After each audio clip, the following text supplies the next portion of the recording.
Senator Larissa Waters is one of the two deputy leaders of the Greens. She joins us now. Good morning, Senator. Hi, Chris.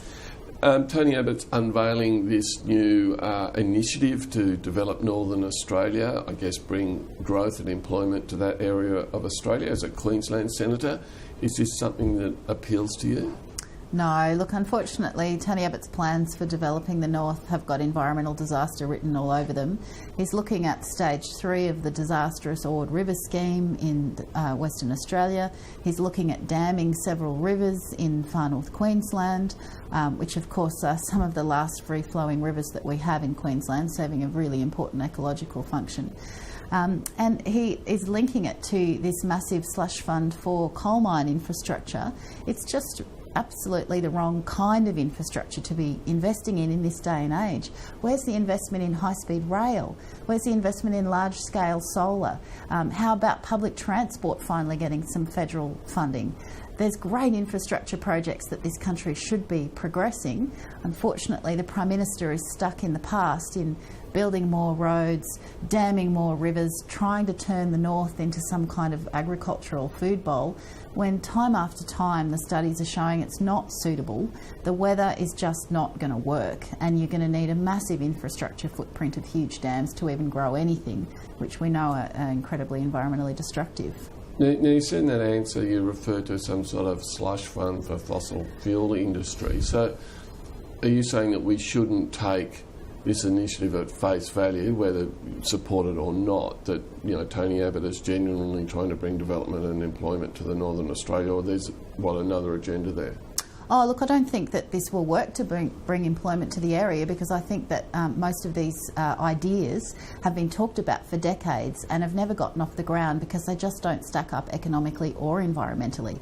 So this is sort of throwing good money after bad. But in terms of the coal infrastructure, the Northern Australia Fund, which in the white paper that the Prime Minister is announcing today, is linked to that Northern Australia Infrastructure Fund, which was announced in the budget, which is the $5 billion for things like roads, but also for coal mines, railways for coal, and even for new coal ports. So the two go hand in glove. This is their plan for the north.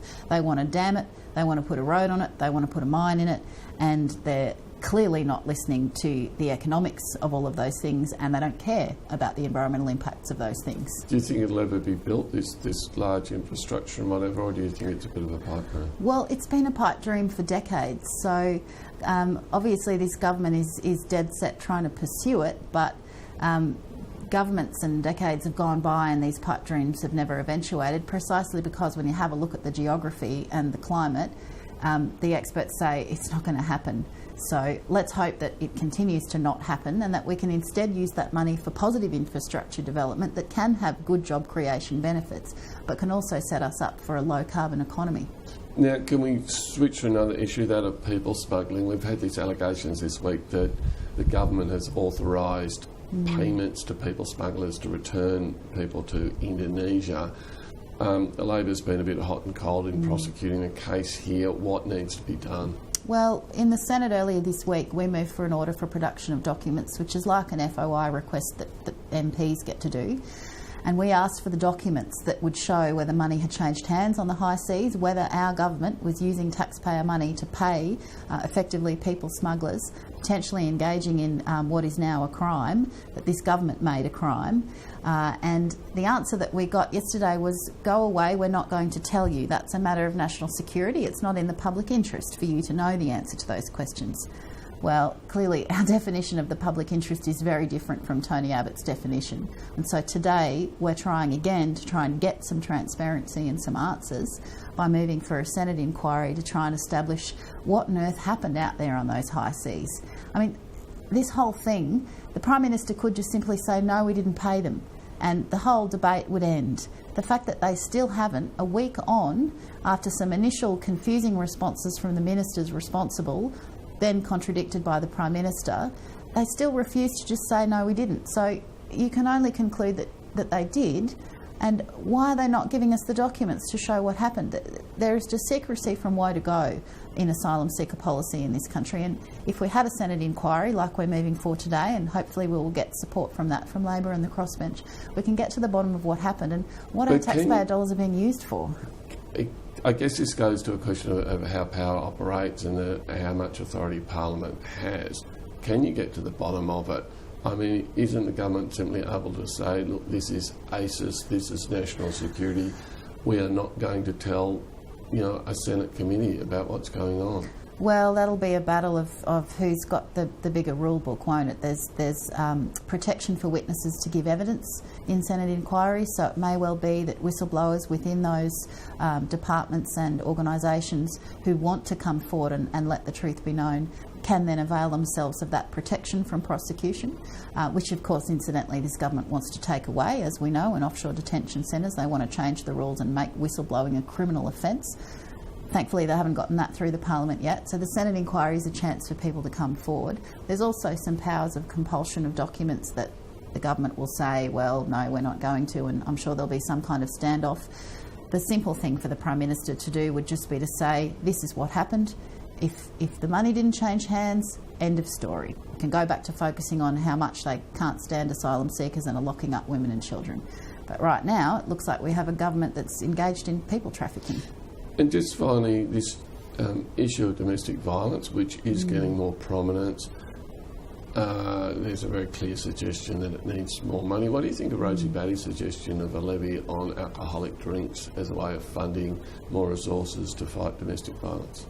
Oh, it's absolutely clear that we need more resources to fund domestic violence and family violence services, and it's been made crystal clear in the course of the Senate inquiry that I was fortunate to have support to establish that there's been cut after cut after cut to frontline services, not just to women's refuges, which are that first crisis react point where women need a roof over their heads but they need the support services that go along with it, but cuts to community legal centres that provide women with legal support, cuts to housing programs which impact on women's ability to have long-term housing security, because we know that it takes a woman on average 7 times to permanently leave a violent home, and that abuse and that cruelty, they shouldn't have to go back because they're choosing between homelessness or violence. So we absolutely need more funding. Alcohol certainly plays a role in increasing domestic violence. It's not the cause, but it's an exacerbating factor.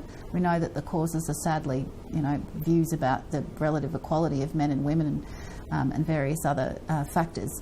So we do need to look at reducing the consumption of alcohol where it's leading to violence, and certainly having a better alcohol tax system is a worthwhile consideration. At the moment, the way the alcohol tax laws work are that you can get cheap wine, and we've always supported a volumetric alcohol tax approach, so that you're not sort of incentivising the cheap and available booze that can then of course make domestic violence even worse. So we're happy to have that conversation. Not so sure about linking the money, but certainly we need more money for frontline services, and we do need better alcohol tax laws. Okay, Senator Larissa Waters, thanks for your time. Thanks, Chris.